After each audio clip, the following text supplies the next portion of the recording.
One big change this morning in Paris, which a lot of people are going to be welcoming, Stuart. Now, the terraces of Paris's many cafes and restaurants are once again open to the public. Since the 16th of March, all the restaurants had to close here in Paris. Now, once again, they're able to welcome people, not inside the cafes themselves, only on the outside spaces, the cafe terraces. And some of the tables are closed down. People have to sit at least 1 metre apart in groups of no more than 10. So there are some restrictions, but they are reopening again. And we're already seeing here in a busy neighbourhood of Paris, near the Place de la République, this Cafe Terrace has got its chairs out. It's got more out than usual because they're being allowed to expand, to take up more public space along the pavements to try and get people in despite these social distancing restrictions.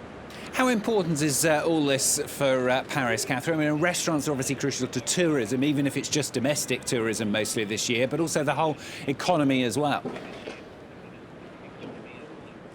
Absolutely. It's really difficult to overstate how important restaurants and cafes are to France's and Paris's economy. It's a huge part of culture, a huge part of people's daily routine, going out for their breakfast in a cafe. Obviously, all the tourists coming in. France, for several years in a row, was the country that welcomed the most visitors of any country in the world. So this is really important to getting the economy back on track and preventing any further falls in GDP.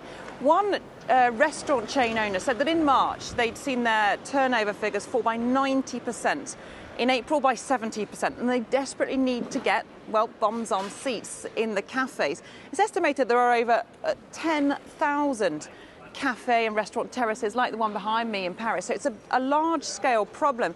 It's not just about going and having a drink with your friends, although clearly that is important psychologically for Parisians who've been living under lockdown, but this is really important in terms of the French economy.